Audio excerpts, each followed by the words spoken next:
E quando a pressão não acerta, você contra o zagueiro, você recua, fica no funinho da sua área, no funinho também fica entrosado e forte, né? Mas tem que ser 3 zagueiros, não um meio-campista improvisado zagueiro, um lateral de zagueiro, porque aí já as coberturas são diferentes, já a presença de área é diferente. Zagueiro, né? Zagueiro, que saiba... Mas aí quando atacar vai virar 3-1-6, porque é o Maringá. Perfeito. Porque aí vai todo mundo. Perfeito. Eles vão mesmo sufocar. Mas normalmente você agrega um jogador no meio campo, né? Aí você faz superioridade numérica e consegue levar o jogo a campo adversário. São Paulo jogou assim na Argentina, no Chile, na U de Chile, em Santos, acho que também Atlético Mineiro. Então, não vai ser diferente em Flamengo, onde eu acho ainda tem mais jogadores com capacidade ofensiva para fazer isso. Não, e esse também, é um time que tem uma capacidade enorme. Porque se você coloca Rodrigo Caio como líbero aí, então, eu quero entrar aqui na questão de quem seriam esses zagueiros, mas eu quero ouvir o Pascoalzinho antes. Eu não gosto dessa escalação. Eu prefiro a escalação com a linha de 4, porque eu acho que você explora melhor as jogadas pelo meio com um homem específico ali para construir.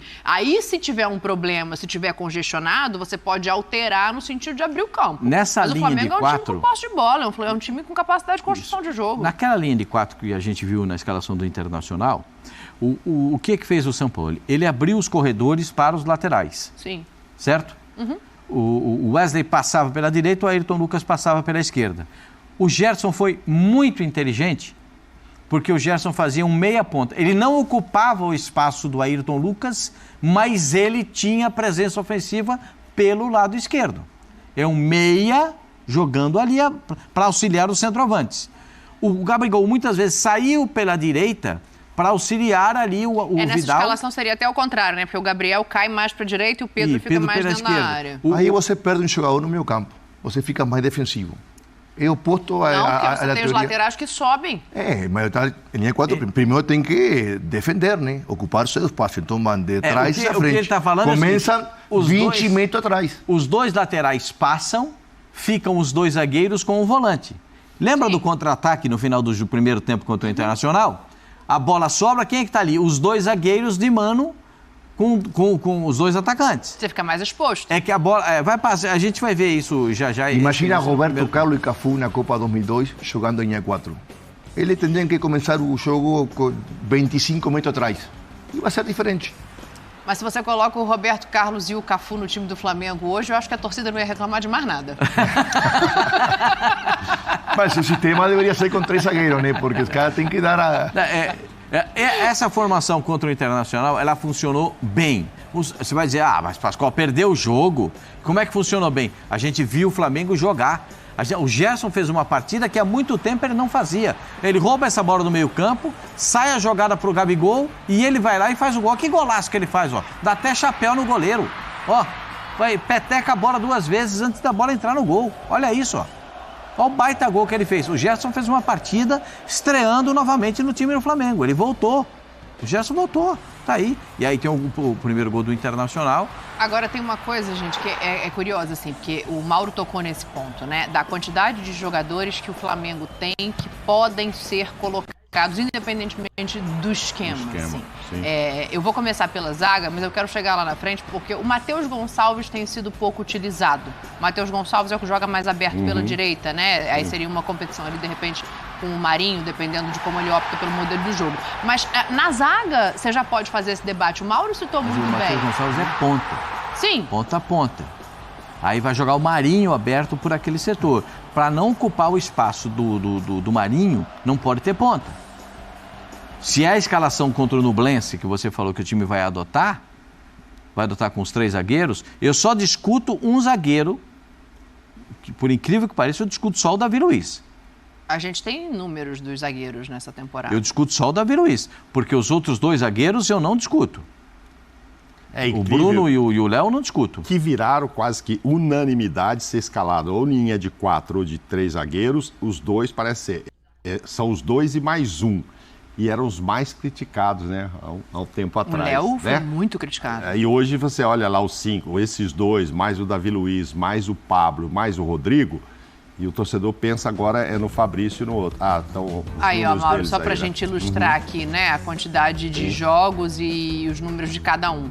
O Davi fez 15 jogos com 8,87, quase um desarme por jogo ali, atrás só do Léo Pereira, que tem 0,92 de desarme por jogo e interceptação. É engraçado, né? Porque quando a gente olha essa tela, o Léo Pereira, que era justamente o mais questionado, é o que está ali acima dos outros quando a gente pega os números. Tem jogos a menos que o Davi e o Fabrício Bruno, tem né? Explicação. E o Rodrigo Caio tem menos jogos, mas também mais tímido, Pascoal. Qual que é a explicação? A explicação do Léo Pereira é porque quando passa o lateral esquerdo, quem é que faz a cobertura ali?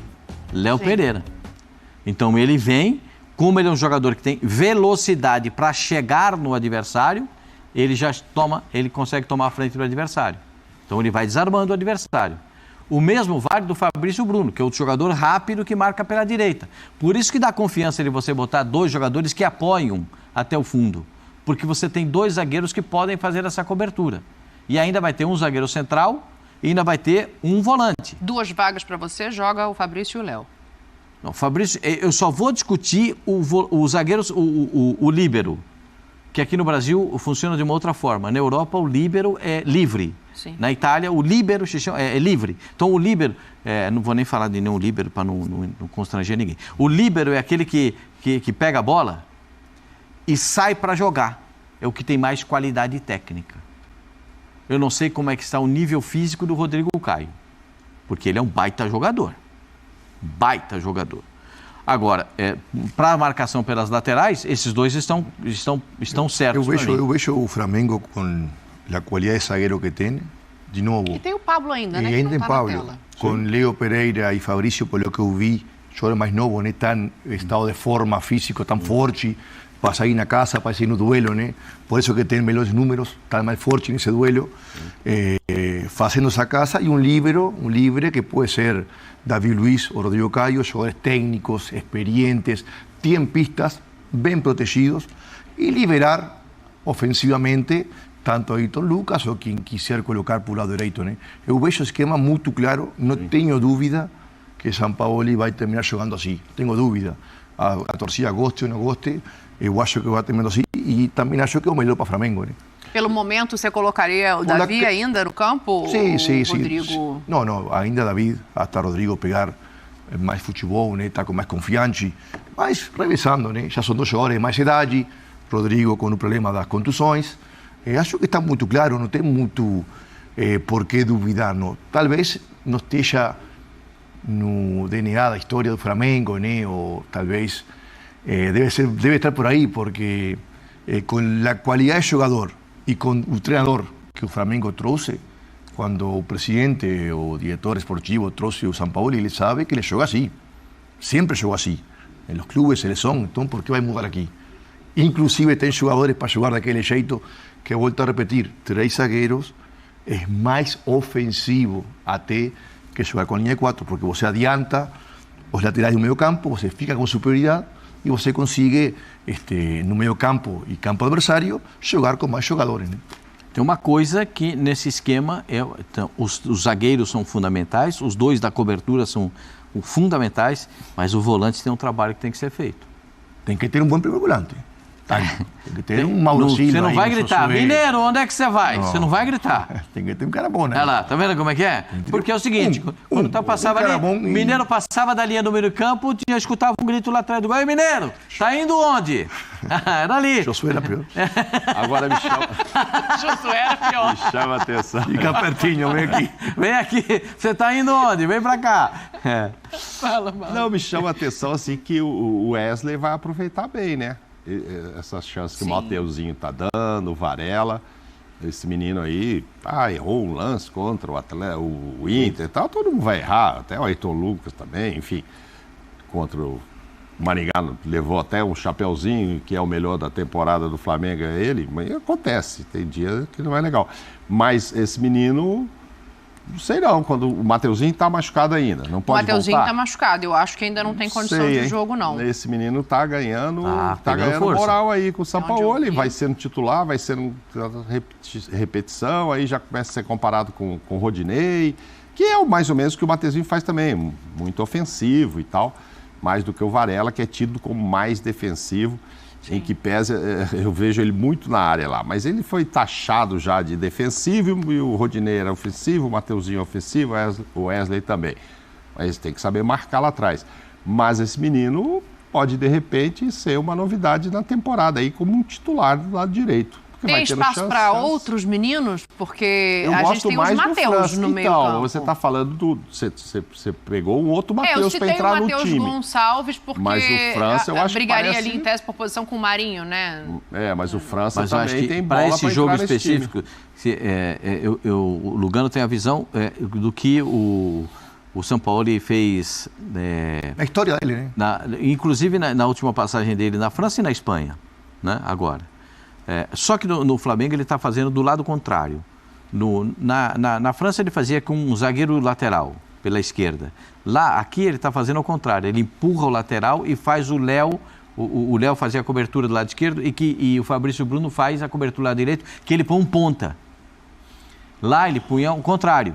Era pela esquerda o apoio. Tanto que o Gerson fazia esse mesmo trabalho que está fazendo agora, abrindo esse espaço para ele com o Lucas passar, e ele fazia essa meia ponta. Então, eu acredito... Como ele não... Eu acho que o treinador tem que ter convicção.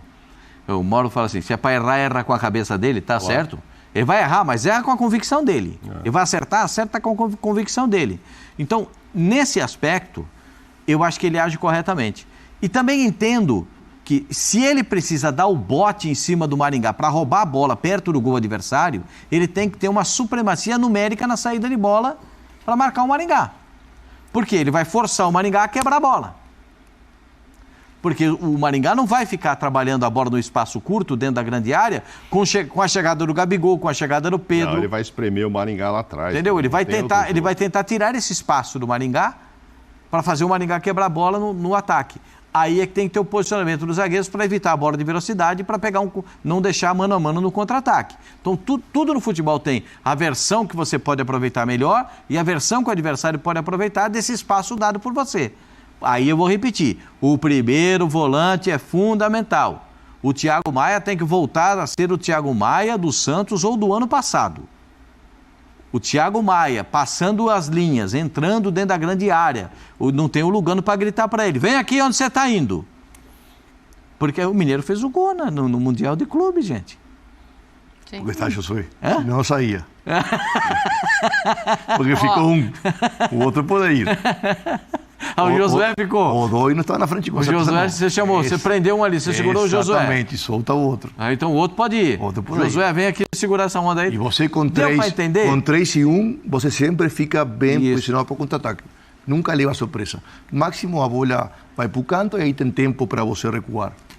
Essa, por lo menos, é a minha visão do futebol. O Maringá deve ir com 3 zagueiros, pelo que eu li aí do treinamento que fez, mas aí já é totalmente diferente, né? Aí é uma linha de 5 lá atrás. Exatamente. É uma linha de 5, não é 3, 5, 2 ou não sei o que. É uma linha lá e se bobear, pede alguém no meio para ajudar e faz 9. Uma linha de 6. Deixa um lá na frente. 5 com 4 na frente ali. É diferente. Uma linha com 5, com 4, quer dizer, é o que se espera desse jogo, né? Tentar uma bolinha ou se segurar, que é justíssimo, né? Você com 2-0 de vantagem, com um time tecnicamente melhor que o seu, jogando fora de casa. Claro. Eu sou do técnico Maringá, eu não entro faceirinho para fazer esse jogo, não. Não tem nada de facerice, não. Não tem ser faceirinho para jogar, não. Acho que é o morcego? O quê? Acho que é o morcego. Tudo pendurado na trave. Ou no esquema do chaveiro. E joga a chave fora, que é para ninguém achar, tudo trancado. Puxa vida, tem 2 gols de diferença. É a chance do Maringá. Talvez esse dinheiro dessa fase da Copa do Brasil... 3 milhões e 300. Vale a temporada. Vale a temporada para o Maringá. Então, é o tudo ou nada. Você pode falar muita coisa fora, mas lá dentro do campo, muitas vezes, não tem para onde fugir. Quando o time é muito superior a você e tem aquela atmosfera, não tem para onde fugir. Se você fica defensivo, você, sei lá, vai sofrer 20 situações de gols. Se você avança, facilita os espaços para jogadores de qualidade. Então, é difícil, né? Não tem alternativa. Não tem muita alternativa. Cada jogador de Maringá fazer o melhor jogo da vida dele, esperar alguma outra tragédia ou casualidade, como aconteceu o jogo semana retrasada, e rezar, né? Não tem muita alternativa, porque realmente... Agora você pode falar muita coisa, mas lá dentro, depois, Vamos falar de outro carioca aqui. Daqui a pouco a gente volta a falar de Copa do Brasil. Tem os jogos de hoje, vamos passar as escalações. Fluminense, Atlético Paranaense, todo mundo em campo. A gente vai falar também do São Paulo, jogo contra o Ituano. Mas agora eu quero abrir espaço para o vice-líder do Campeonato Brasileiro, que se chama Botafogo. Venceu o Bahia, o Tiquinho de garçom. Uma noite do Tiquinho garçom, e o Botafogo consegue ali 3 pontos importantes. Vamos dar uma olhada em como foi esse jogo, porque eu quero ouvir vocês sobre o que esperar da temporada. Está começando de uma maneira muito bem. Aliás, os cariocas estão começando bem esse Campeonato Brasileiro, né? Não só o Botafogo, mas o Botafogo tem uma vitória importante, vice-líder, atrás do Fluminense, mano. Os cariocas começaram bem a primeira rodada, a gente até citou aqui, né? Nunca havia acontecido desde 1959, de na primeira rodada os 4 saírem com vitória, isso já aconteceu. O Botafogo, a gente fala muito da formação do Botafogo, a história da SAF, e de vez em quando até compara com a história do Vasco. Dá para acreditar? É para sonhar com o título? Eu acho que é cedo, mas dá para sonhar não passar sufoco. Dá para sonhar não passar sufoco. Já tem um elenco que aguenta esse campeonato, e aí pode ser reforçado no meio do ano, né? Eles estão tentando o Rames Rodrigues, hein? Já pensou nisso? Já pensou? Meia que todo mundo quer. Eu leí que tinha desistido, Jaime Rodrigues. Desistiu da proposta de Botafogo. Não, desistiu. Pois é, mas estão tentando. Então pode voltar lá e dar uma carinhada lá, né? Como é que faz carinho? É assim, né? No futebol, o detalhe no futebol, você sabe que tem nome, né, Lugano? Não, faltam detalhes para acertar na negociação, você sabe que tem nome. Isso aí. Turu, arame, bufunfa, larjan, ien, euro, dólar. Esse é o detalhe. Peso. Uruguaio, argentino. Esse é o detalhe que faz. Isso tudo é o que foi. Esse é o detalhe do futebol. Falta aquele. Sabe que falta o detalhezinho no futebol pra gente acertar o contrato, sabe? Porque esses detalhes podem determinar o período da presença aqui, filho. Esse detalhe aí, resenha, chegar na altura do Você fala 40 minutos, é a mesma coisa, só é só uma coisa, isso aqui, ó. Turu.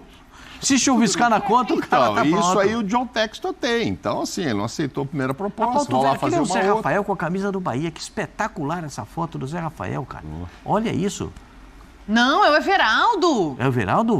Tá parecido mesmo, mas é o Everaldo. Mas não é o Zé Rafael, é a cara do Zé Rafael, hein? É o Everaldo. É o Zé Rafael ou é o Everaldo? É o Everaldo. Mas é o Zé Rafael escrito, cara. Bota a foto do Zé Rafael aqui do lado, você vai ver. É escrito.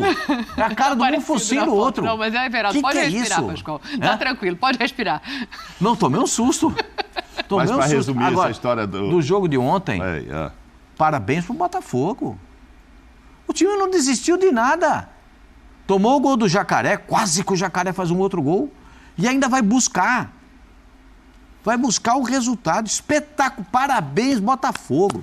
Foi animador ver o time do Botafogo. Animador. É aquele jogo que o treinador sai empolgado de campo. Porque o time não desistiu de nada. Não desistiu. O empate estava legal. Puxa, empate fora de casa. 4 pontos no campeonato. Que nada. Tem jogo e jogo. Frequência, os times buscando. O Bahia preocupa? O Bahia me preocupa. Por que o Bahia me preocupa? Porque o Bahia cria muito e finaliza pouco. E quando finaliza, a pontaria nunca é a que deveria ser. Então, precisa arrumar um pezinho para balançar a rede. Sabe aquela palavra? 13 finalizações, só 5 no gol. Então, finaliza muito, mas a qualidade na finalização é uma coisa que preocupa. O Botafogo jogou uma partida dessas de você guardar no almanaque e falar, tá vendo, vocês podem fazer isso. Dá para repetir e fazer isso. Não é um meio tempo. O Vasco jogou um meio tempo espetacular. Tem que repetir 2 tempos. Perfeito? O Flamengo jogou uma partida boa contra o Internacional. Dá para repetir esse tipo de jogo. O Palmeiras foi buscar o resultado no Maracanã. Dá para repetir esse tipo de jogo. Sim. O Cruzeiro buscou um resultado dentro de casa, um Cruzeiro... Isso foi o microfone do Mauro Naves, a gente vai ajeitar. Teve isso, Teve isso. Cristo. Mas vocês me ouvem? Tem isso? Cristo que me proteja. Ao gol do Jacaré, espetacular. E o jacaré é cheio de estilo, hein? Cabelo azul, cavanhaque branco. Olha lá o jacaré. Jacaré é diferente. Jacaré é diferente. Agora pensando nos... Fala, Mauro, fala. Não, só para finalizar sobre o Botafogo, assim, claro que é animador, né? Que golaço. Esse início. Que golaço. E o Lindo Tietê, gol. é legal ver o Tietê também fazendo gol. Golaço. Muito legal ver ele feliz. Não, o Botafogo, 10 jogos invicto, 8 vitórias e 2 empates. Ninguém tem isso na Série A, só ele. 6 pontos em 2 rodadas do Brasileirão. Isso não acontecia desde 2012. Então, assim... Co-líder do campeonato. Se ganhar do Flamengo, é o próximo jogo, né? Já não é Flamengo e Botafogo? Terceira rodada do Brasileirão? É a tabela que vocês me Flamengo e Botafogo. Na minha memória. Se der Botafogo, ele nunca começou. É exatamente isso. Ah, domingo às 4h. Aí é um teste maravilhoso. Para os dois, para o Sampaoli e para o Luiz Castro, né? Que agora tá no sossego. Pô, 10 jogos sem perder, é maravilhoso. E se ganhar do Flamengo, serão 3 rodadas. Nunca nos pontos corridos. O Botafogo teve um início assim de 3 vitórias nas 3 primeiras rodadas. Então, assim, claro que dá para animar. Mas, calma. Título, outra coisa, olha lá, Ipiranga. Eu acho que a questão é que é melhor do que se esperava, né? Assim. Muito melhor, muito melhor. Mas tem uma sequência de 5 jogos. Mineiro, Corinthians. De 5 jogos. Pega Pega ali num recortinho de 5 jogos, Mauro. 1, 2, 3, 4, 5. 4 em casa. Sim. É uma grande e só sai para jogar contra o Flamengo, que também é em casa, que é no Maracanã. Então, olha que tabela. Vai sair de casa agora para jogo do dia 14 de maio contra o Goiás. Só sai no Rio dia 14 de maio. Olha que tabela significativa para o time do Botafogo. Claro que precisa ganhar do Ipiranga na Copa do Brasil para se classificar. A gente tem o LDU na Sul-Americana, que é um adversário complicado, vai disputar vaga com o Botafogo. Né? Então, tudo isso eu entendo, mas são os jogos... Não sai do Rio de Janeiro. Sim. E o jogo que é fora é em casa, porque vai jogar no Maracanã. E o jogo contra o Ipiranga tem a vantagem de 2-0 do jogo de ida que construiu fora de casa, né? Eu quero ouvir o Lugano, mas eu quero ouvir o Luiz Castro também. Vamos botar o treinador do Botafogo pra gente entender aqui qual foi a sensação dele depois da partida, até porque tava pressionado. Agora acho difícil, né? A torcida tá pegando no pé dele igual tava algum tempo atrás. Conseguiu os resultados que precisava. Fala, Luiz Castro. Um jogo forte, um jogo em que a minha equipa, como sempre, se entregou por completo ao jogo. Foi uma equipa muito dedicada, desde o primeiro, segundo e o último segundo jogo. Passámos por várias fases do jogo, uma entrada muito forte do Bahia, que nos criou dificuldades na saída, afundou-nos muito pelos corredores, obrigou-nos a baixar muito as nossas linhas e tínhamos alguma dificuldade para sair. A partir dos 15, 20 minutos começámos a equilibrar o jogo, começámos a dividir o jogo. Na segunda parte uma entrada boa do Botafogo, um controle bom do jogo. Chegámos a um golo e depois do golo que nos deu vantagem, voltámos a baixar, mas entregar-nos por completo ao jogo, como é normal no grupo. Um grupo muito digno, foi sempre muito digno ao longo da época e mais uma vez o confirmou no jogo. Sempre muito dedicados, queríamos muito ganhar, conseguimos ganhar perante uma equipa muito bem organizada, muito bem orientada, que jogou bem, mas a nossa teve uma dedicação total ao jogo e conseguiu uma boa vitória.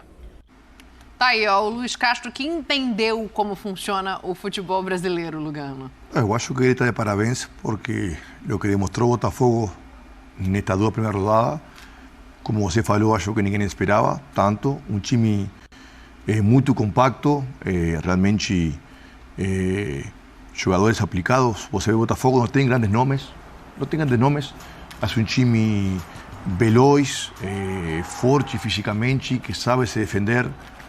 Você vê o estado emocional deles também muito forte. Eles ganham um jogo contra São Paulo na última bola do jogo, contra a Bahia, viram. É difícil jogar na Bahia, é muito difícil. Pascoal, é duro jogar lá. E Botafogo foi, também viu o jogo, ganhou um jogo dificílimo. Acho que a consistência que o Botafogo está demonstrando, neste caso, tem muito a ver com o treinador. E realmente é uma surpresa, né? Eu não acredito que tenha elenco, jogadores como para brigar por um título. Porém, coletivamente, talvez seja o time assim que melhor me impactou na primeira rodada, né, do Brasileirão. Mas isso é mérito do treinador, obviamente, né? Boa. Vamos dar uma olhada. Bola de prata. Começou o Brasileirão, tem bola de prata. Já começa aqui a nossa eleição para premiação lá no final do ano. E a gente tem os melhores técnicos depois de 2 rodadas, né? Contando os 2 jogos. O Fernando Diniz tem 7,25 de nota. O Mano Menezes e o Luiz Castro têm os mesmos 7 redondos ali. E o Vojvoda tem 6,75. Tá aí, então, a nossa premiação. Vamos fazer um intervalo? Daqui a pouco eu quero falar, o Fluminense vai jogar com o Paysandu fora de casa e não tem negócio de misturar time, não. É time titular que o Diniz vai colocar em campo pela Copa do Brasil. Do Keno e do Nino. E os 3 vão estar em campo agora no jogo de volta, fora de casa. O Diniz não poupou ninguém para essa partida. A gente está vendo aí, já é a escalação confirmada. A bola vai rolar um pouquinho mais tarde com o Fábio no gol, Samuel Xavier na direita, Nino e Felipe Melo, a dupla de zaga, o Alexander na esquerda, o meio-campo com André, Lima e Ganso. E lá na frente, Keno, Arias e Germancano. Fez bem de não poupar ninguém? O Marcelo, né?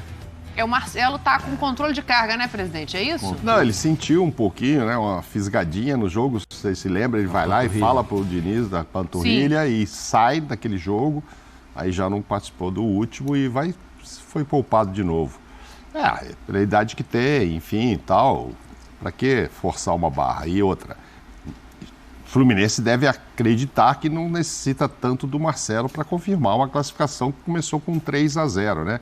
Então, vai guardar o Marcelo. Eu gostaria muito que ele pudesse jogar no sábado, porque sábado vai ter um duelo muito interessante entre 2 técnicos que encantam os torcedores do Brasil todo. Diniz e o Vojvoda. É contra o Fortaleza. Então, assim, tomara que o Fluminense esteja completo, o Fortaleza esteja completo, para a gente ver quem vai mostrar em campo o futebol mais bonito. Agora, para hoje não. Para hoje eu acho que é meio cumprir tabela, eu não acredito no. Né, ainda mais... Um time desse do Fluminense cumprir tabela. Não, cumprir tabela assim, não dá para o Paysandu virar esse placar, sabe? 3. Não dá, acho complicado. Acho muito complicado. Aquele negócio, o futebol pode ser que aconteça, desde que o time do Fluminense entenda que já está classificado. Aí pode dar oportunidade para o adversário. Mas a gente sabe que o Diniz não deixa isso acontecer. Não. O Diniz vai cobrar dos jogadores atenção, dedicação, aplicação, vontade. Eu sempre digo aqui o que eu penso a respeito disso. Sabe como é que você bota respeito no adversário? Fazendo gols, jogando bem. Porque aí o adversário te respeita. Tomou de 3 lá no Maracanã, veio aqui jogar em Belém e fez mais 3. Todos os adversários vão te respeitar. Passam a te olhar de uma outra maneira. Porque o seu time é dedicado, é aplicado, os caras decidem jogos, né? O Cano vai jogar, tem uma grande oportunidade, porque acho que o Cano não passa 2, 3 jogos sem fazer gol, né? E tá lá de novo. Eu acho o time do Fluminense muito bom de ver. É muito, muito legal de ver. Tem muitas possibilidades, muitas variações. Esse rapaz aí, o Arias, que estava nessa bola aí, isso é um assombro. Tá jogando esse rapaz, é um negócio de louco. E a gente vê o Ganso, do jeito que o Ganso joga, o Ganso cria espaço para ele jogar, ele não vai no confronto com os volantes, ele sempre joga num espaço vazio do campo para receber a bola e ele poder levantar a cabeça e enxergar. Então a gente vê muita coisa boa no time do Fluminense. Muita coisa boa e a gente espera que isso se repita no jogo contra o Paysandu, novamente, mesmo jogando no Mangueirão, fora de casa. E é quente, é abafado, eu sei tudo. Já choveu lá em Belém. Já passou às 4 da tarde, né? Depois já chove sempre. Já choveu lá em Belém, já choveu em Belém. Então tá tudo dentro do planejado. Agora é entrar para jogar. Eu fico pensando só, Lugano, na sequência de campeonato, né? Porque com 3-0, eu concordo com tudo que o Pascoal falou, de respeito à competição. Eu gosto assim. Então vai lá, porque tem uma sequência, um jogo difícil. Assim, o Fluminense está jogando a um ritmo muito alto, né? Os jogos, por isso está fazendo gol, enfim, deleitando, né? Isso exige muito o jogador. Você vê a escalação aí, Felipe Melo, 39 anos, né? Ganso, 36, Cano, 35, Fábio, quase 40, né? 42. Cano também, 30 e algo, largo. Arias, que vem com um Nino, que eu acho hoje o melhor zagueiro do Brasil. Falei isso aqui. Eu acho que está jogando o melhor zagueiro do Brasil. E na sequência, Fluminense tem jogo importante tanto por Brasileirão quanto a Libertadores. Vai ter o melhor jogo do continente contra River no momento. Ir a jogar a Paysandú é uma viagem desgastante, você descansa mal, lá vai jogar com 99% de umidade, vai suar, vai perder 5, 4, 6 quilos, vai demorar 2 dias, 3 para recuperar esses quilos. Antes de recuperar, você já está jogando no sábado no Brasileirão. Quando você perde quilo, perde líquido, o músculo fica sempre mais frágil e propenso à lesão. Então, o ciclo de recuperação do jogador, do atleta biológico, vai demorar mais. Você não teria nem levado alguns jogadores? Eu acho que depois de um 3-0, eu até acho que um jogo assim tem mais chance de dar certo. Jogadores que têm com mais fôlego, que têm com mais vitalidade física. E, obviamente, você vai preparando, né, o futuro imediato. É assim a visão que eu tenho, já como jogador e eu tenho fora do campo, né? Obviamente, Diniz é da teoria de exigir todos os dias, né? Até que dê. Tudo bem, é uma forma de trabalhar, um jeito de que pensar. Ele pensa em 5 alterações durante o jogo. Mas eu acho que assim, que neste caso 3-0 contra um time que realmente é inferior, com um Flu que jogou fim de semana a um ritmo muito alto, com certeza estes jogadores de mais de 30 anos não estão recuperados 100% neuromuscularmente e vão jogar um jogo com 100% de umidade, depois de um viagem longo, descansar fora de casa. Eu faria diferente, né? Faria diferente. Acho que para a sequência imediata, este jogo vai trazer um desgaste nos principais jogadores. Depois ele tem o jogo contra o Fortaleza, que também é fora de casa, então é uma outra viagem, né? Não sei como é que tá a programação do Fluminense, mas imagino que volte para o Rio para ir para Fortaleza, não sei. Talvez não, talvez fique por lá. Será que vai ficar lá em Belém? Assim, vamos tentar levantar, vamos tentar dar uma olhada nisso. O jogo contra o Fortaleza é no dia 29, é sábado? Então dificilmente volta. Fica lá, então. Então dificilmente volta. Terça, descansa duas na quarta, viagens quinta, muito desgastantes. Aí vai ter pelo menos um dia de treinamento, né? Sexta-feira não, sexta-feira é só aquele me engana que eu gosto. Na quinta-feira vai ter um treinamento. Talvez eu imagino o time inteiro do Fluminense. Imagino que o Diniz aposte nas 5 alterações durante o jogo para tirar, como ele tem feito. Ele tem trabalhado muito semelhante ao que trabalha o Abel no Palmeiras. O Ganso sai quase sempre. Ele tira quase sempre o Felipe Melo.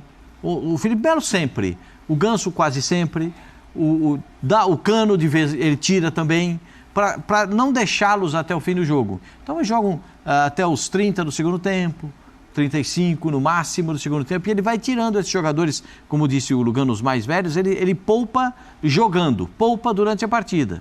Talvez se o jogo estiver numa situação mais confortável até para o Fluminense, ele pode nem voltar com 2 ou 3 jogadores para a etapa complementar. Eu compreendo, em Belém é realmente complicado jogar. O Mauro, jogador para 5 quilos, esquece. De sua, você perde líquido. É abafado, porque tem aquele bafo quente que vem no chão, né? Um negócio impressionante, a temperatura que fica, que cria para os jogadores dentro de campo. Mas Mas eu o que o Fluminense vai fazer. Eu acho que o Fluminense... Pascoal, assim, é óbvio que o Diniz sabe o que faz. A gente claro. tá vendo o time que ele coloca e tal. Mas eu acho que era uma oportunidade de realmente dar uma aliviada, descansar. Porque depois não vai ter. Não vai ter depois. Na sequência não vai ter nenhuma. E outra, o ano passado parecia muito necessidade, porque o banco não permitia isso, né? Então a gente viu, e no segundo semestre o time passou a ficar cansado no segundo tempo dos jogos e às vezes sofrer empates em jogo que estava até ganhando de 2-0 e tal. Este ano, com as opções que ele tem, eu acho que isso não precisa acontecer. Eu levaria o Ganso, porque ele é de Belém, ele é do Pará, vai lá, faz uma festa, joga 20 minutos, agora descansa aqui, porque ele é de lá e tal, deve ser maravilhoso. Ele até encontrou lá o primeiro técnico da vida dele, que tem 80 anos, entregou a camisa, levou no hotel, deve levar no jogo. Isso tudo é muito legal. Apesar que o Ganso precisa ser poupado. Talvez não precisasse nem ele jogar. Mas, enfim, tem o Fortaleza. Só a informação, a nossa produção levantou aqui, o Fluminense vai direto para Fortaleza. Vai se poupar dessa volta ao Rio para viajar de novo, né?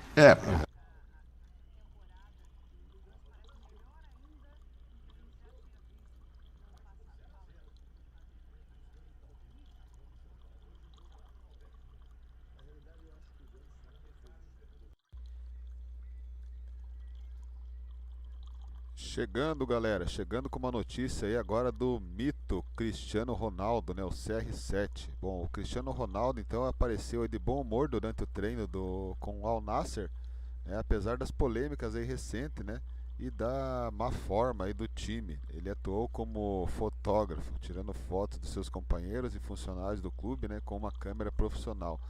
O Cristiano Ronaldo então enfrenta um processo aí de deportação na Arábia Saudita, iniciado por um advogado que se sentiu ofendido aí por seu gesto obsceno para torcedores rivais durante uma partida recente. O advogado Nouf bin Hamed apresentou aí uma petição ao Ministério Público do país pedindo a prisão e deportação de Ronaldo. Na mesma partida, o Cristiano também aplicou um estrangulamento no meia colombiano Gustavo Cuellar, né?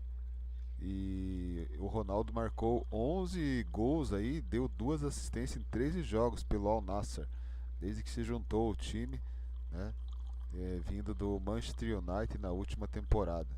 O seu salário aí é estimado em 173 milhões de libras, aproximadamente 1,1 bilhão por ano. Meu Deus do céu, é muito dinheiro, né, galera? É muito. Onde que esse povo acha tanto dinheiro assim, né? Que é muita grana que esses jogadores recebem. Meu Deus do céu, 1,1 bilhão por ano. É muito dinheiro, né? Bilhão, galera, bilhão por ano. Faça as contas aí. É muita coisa por mês, imagine. Então é isso, a notícia de hoje era essa, tá? Sobre o clube árabe aí do Cristiano Ronaldo. Se inscreve no canal aí, ativa o sino, que aqui você sabe que tem as melhores notícias sempre pra vocês aí. Deixa o dedão aí no like aí, ó. Senta o dedo no like, tá? Que ajuda demais aí o nosso canal, tá? Ajuda demais aí o nosso desenvolvimento. Valeu, galera. Um abraço e até mais.